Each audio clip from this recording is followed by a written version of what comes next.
perverts, I'm the reason why the Grinch stole Christmas, Tommy Purr, and this is Tommy Likes It, the talk show where we talk about toys that interest me and toys that I hope interest you. Hi, I'm Tommy, and I'm your friend to the end. Heidi-ho! Great Scott! What are we going to be taking a look at today on Tommy Likes It? We are taking a look at the 2015 Ultimate Marty McFly from NECA, from Back to the Future Part 2, which is my favorite in the series. I think it's better than the first. Don't at me, don't tag me, don't comment, okay? If you're gonna downvote me, take that outside. I don't need that negativity. Anyway, just teasing. I like Part 2 the best. It was the first one I ever watched, so that's why it holds a special place in my heart. But on the front here, you have the movie poster, which is awesome. Open it up for you Mint on Card collectors, and you can see everything. All the accessories are on display. Alternate head, alternate hand, little photo right here, and oddly enough, there's something off with the likeness of this figure. It doesn't really exactly look like Michael J. Fox, and I can't figure out or put my finger on why. It's not a bad scan. Like, it's not hideous, it's not ugly. There's just something slightly off. Kind of like when they do a deep fake online, or kind of like when they did young Carrie Fisher on Star Wars Rogue One. Spoiler alert, and if you haven't seen it already, shame on you. Like, what are you waiting for? And don't at me. Anyway, you just kind of knew something was slightly off. Like, but you couldn't figure out what. So I'm hoping when we open the figure and take a closer look, I will figure it out. And yes, we are opening the figure. So Mint on Card collectors, turn away, leave the computer, or just live vicariously through us and watch as we open the figure and take a closer look at details, articulation, and accessories.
And here is 2015 Marty McFly out of the box and in all of his glory. And he comes with a bunch of little accessories that, right out of the gate, if you are not really savvy with action figure collecting, you're probably not going to know what the heck this thing comes with. And I say that because as a figure collector, I kind of know what to expect with interchangeable parts. And right out the gate, I'm just going to tell you right now, you might be like, what the heck is like this little piece for? What's this for? I don't get it. And we'll go over all that, and that's fine. So let's go ahead and look at the figure first. My second thing that I noticed as soon as I opened this figure, he has a very difficult time standing on his own. I tried every different position for this video. I had to break down and just use one of my NECA figure stands, which I believe the pack is like $10 or $15 at retail stores, and you get like 10 stands in a pack. So it's actually good for your buck. Although for some reason my gremlins won't stand on them, and Pennywise always falls over anyway. So this tends to be a NECA issue with a lot of these figures. Sometimes they just don't want to stand, and thankfully the figure stand does work for Marty McFly because he was not cooperative at all. What a diva. And there's only room for one diva on this show, and that's me. But in any event, the figure itself is actually really, really nice. We'll go ahead and take him off the stand real quick. There we go, so we can take a look at him. The face scan, there's something a little bit... Oh, gotta focus, yeah. There's something just a little bit off about him. I mean, I know that it's Michael J. Fox, but it does feel like it looks like a deep fake. It kind of looks like when they did Carrie Fisher in Star Wars Rogue One. Hope. It just, you know who it is? It's close enough to know who it is, but I still can't place it. I don't know. Maybe it's the eyes. I think the eyes are a little bit too close together. I think they should be a little bit further apart. Not by much. I don't want to give him hammerhead syndrome, you know, when your eyes are on, you know, the sides of your head. But, yeah, I think it's the eyes. I think they are just a little bit too close together. Also, I feel like his eyes should be a little bit lighter in color. Sorry, I'm trying to focus the camera there. It wants to focus on the background because it just loves my Christmas set. But anyway, I think the eyes should be a little bit lighter because, I mean, that's the first thing that I remember about Michael J. Fox, other than his height, is that he has light eyes. So I'm hoping that's it. I think I nailed it. I think I cracked the code there. The eyes should just be a little bit further apart. Not by much, though. The vest looks really good. The clothes, the tremendous detail. Sorry, my phone is just not focusing properly. I apologize. The clothes have really good shading, really good texture. I love all of that. Look at the veins in his hands, too. Like, wow. Okay. He does come packed with this other open hand, but for the sake of the video, I just went ahead and put the alternate hand here, which is meant to hold the Pepsi bottle that he comes with. So there you go. Focus right there. The texture, the shading, the painting, everything looks good. Here is the shirt that's underneath his t-shirt. Are those pockets? I don't know. In any event, there you go. So the seams on the denim, yeah, right along the butt crack, along the pockets right there. I do have a little bit of a paint issue here. It looks like it's got a little scratch of red. The folds in the jeans, I always love those types of details. That always wins me over. And say what you want about NECA, they do pay attention to detail.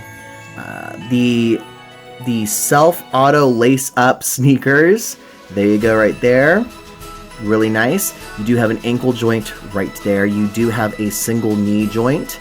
Also, the leg can go all the way around, too. So, like, you can do this if you want to. He can do the splits. He can actually split pretty far, which is nice. And then his leg can go up that high, and his leg can go that far back. Arms can go out this far. Arms can go all the way around and all the way up. He does have a double jointed elbow, but this is also what I hate, and it's the same problem with April O'Neil over there. The double joints, like, it's right here, and then there's one right there. And the joint that seems to want to move is only the bottom one. You may as well just make it a single joint at that point. I don't know why they make it like that. I really don't like it. And it just it makes me scared to want to move the other joint because I'm afraid I'm going to snap the arm right off. So I just don't. I don't bother. Same on this arm too. So I mean, I guess it does move. They both do move, but I don't know. Whatever. The head does look up pretty far, which is nice. Come on, focus. And the head does look down, and the head does go all the way around. So there you go. The hat's really nice too. I like the color, and still more detail on the hat, which is nice. And let's look at the back of the jacket there. And the hair detail is nice. Wow, okay, come on, stop. Just focus, camera. Thank you. Just keep it like that. So there you go. Detail is good. Paint is good. Face just a little bit off. And I don't like the double jointed elbows. I don't like the placement of the double joints, and he doesn't really stand that well on his own. So those are my big gripes about the figure, but overall, presentation is nice, and it's not a bad figure. I like Back to the Future Part 2, and I like this figure. He's going to look really good on my horror shelf, because I'm going to use him as one of my victims for like Jason or Freddy. And he just reminds me of, like, you know, the spunky prankster with attitude, with a heart of gold. And that's what we're gonna use him for in Camp Crystal Lake when Jason comes a-knocking for him. So let's take a look at the accessories now that we have the figure out of the way. Oh, I was gonna put him on the peg, but there's no point because I'm about to show you what he comes with. And he comes with a futuristic Pepsi bottle, which is really cool. And he comes with the canister that the futuristic Pepsi bottle comes in. So the bottle fits in really nicely right there. So you can put it on display and shoot it down. He can hold on to it very well. I was worried because the handle looks a little tight, a little small, but the bottle went right in there, no problem whatsoever. So I know some NECA figures have issues when you're trying to put things in their hands. Oh god, that focusing is horrible. Stop it, camera. Any event, gonna go ahead and I was gonna put him on the stand again, but I forgot. Alternate head. Again, yeah, taking a look, I definitely think it's the eyes. I think they need to be just barely further apart, just a little bit. Maybe a little bit lower. His face looks a little too long. I think that's the problem. I mean, if anyone else has any suggestions as to why this is kind of off from an accurate Michael J. Fox depiction, please let me know in the comments. So, head pops right off there. I prefer him with the hat. I just like the hat. I love the overall look. It's very 80s, even though he's supposed to be from 2015. So, did it go in? Okay, it went in, but I didn't hear the peg. So there you go. There's the head. And I do like I could just tilt the head, give all kinds of fun little expressions too. Come on, focus, camera. Here we go. So like, huh? What's going on? Huh? Oh, what? I'm in the future? What? Oh my god, what's going on? There you go. And now we move on to the confusing accessories that this figure comes with. That if you're not aware of how figures come with accessories these days, you might not be aware of what they are for. Let me adjust my camera just a scotch. There we go. So he comes with his classic hoverboard. Iconic, right? Come on, who didn't want one of these things after watching Back to the Future? Okay, come on. Really? Really, camera? We're gonna do this to me all day today? So all the little details here, and you can see like the company's name is NECA on there, and that's hysterical. So why I say this is confusing is because it comes with this little thing, and you're like, what the heck? Okay, well, what? So you have the hoverboard. He can hold the hoverboard. You can lean it up against something for like a diorama, like put it right there on April's couch. But what you want to do is you want to be able to ride it. So he comes with this piece for it, as well as this piece. So if you want Marty McFly to ride his hoverboard, you have to pop this out and pop this in. There you go. And you gotta pop this out and you gotta pop this in. Now, why does this thing have a hole in it? Well, I'll tell you why. The best thing about this figure, the flight stand. That's right. I think this is the first NECA figure to come with a flight stand. It plugs right in there, right? And now your hoverboard hovers. Let me adjust the camera so you can see. Look at that! Focus, camera. Oh, geez, it looks like he just decapitated Michael J. Fox. Let me just put that right there. Put this hand over here. There we go. Yeah, so your hoverboard can hover, and it's great because you can kind of like turn it upward. You can turn it downward. You can move it from side to side, although you have to be careful because it can pop right out just really easily. But that is cool. I think that is the coolest accessory for this figure, is that clear little plastic flight stand. It's amazing. So let's go ahead and take a look at Marty on his flight stand, on his hoverboard. Now the sad part is you can't really balance him on this thing.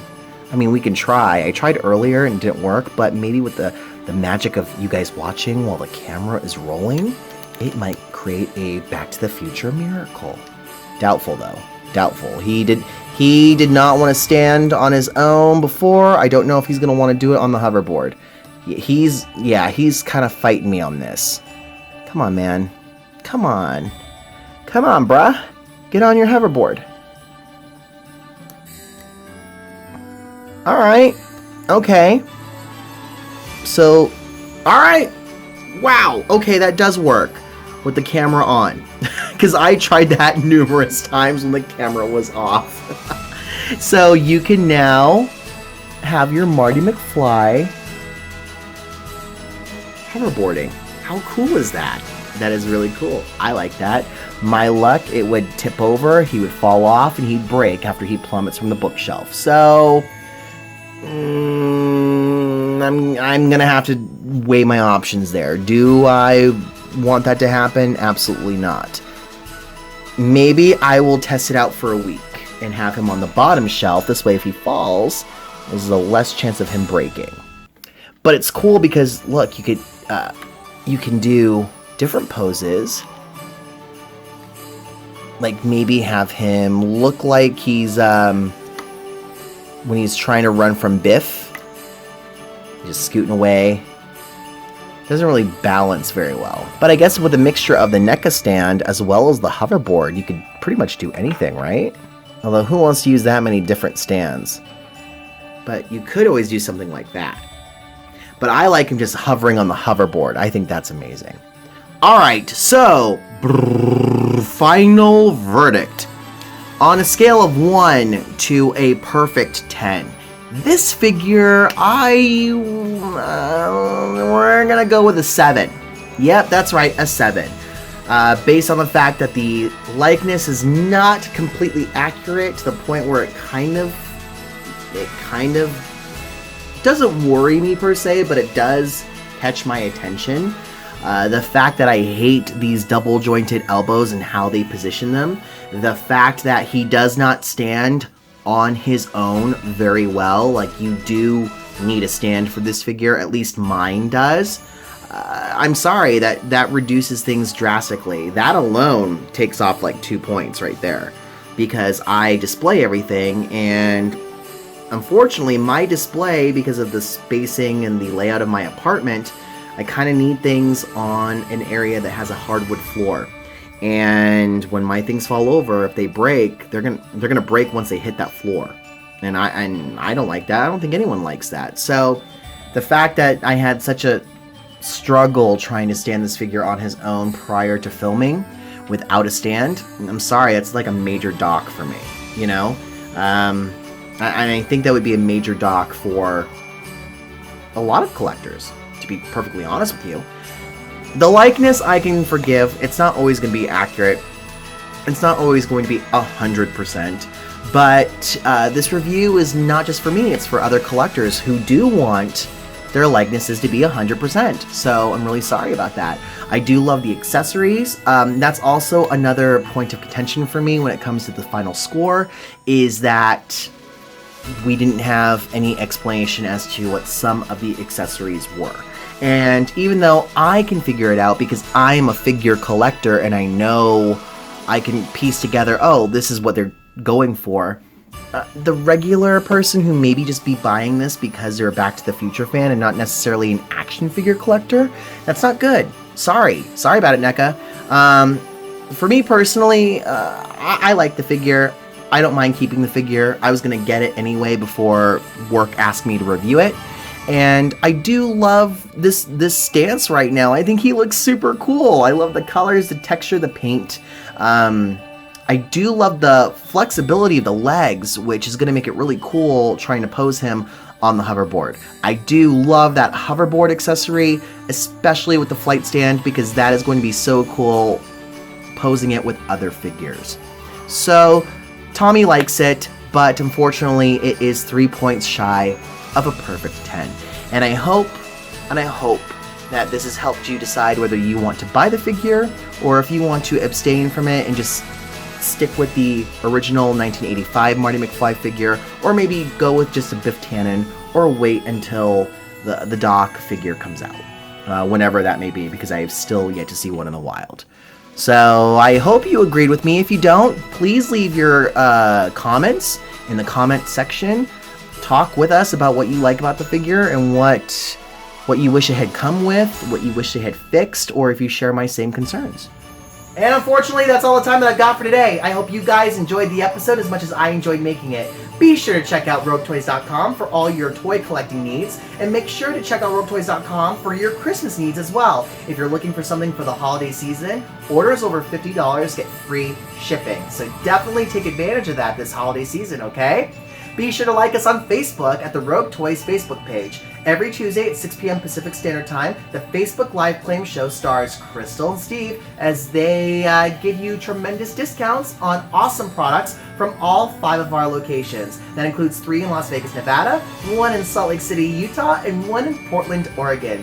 You guys can follow me on Twitter at rare_forum, RAWR_forum. You can follow me on Instagram at the_man_diva. You can follow me on Facebook at www.facebook.com/officiallypurrfect, Purrfect. And if you want to purchase some merchandise and help me put some cats through college, you can do that at storefrontier.com/purchandise, Purrchandise. Gazoo time. Yeah, I'm sorry. I like my Tommy Purr puns. Oh well. Alright guys, thank you once again. I do appreciate you tuning in. Meowie Christmas from everyone at Rogue Toys. And also, be sure to stay safe and stay catty.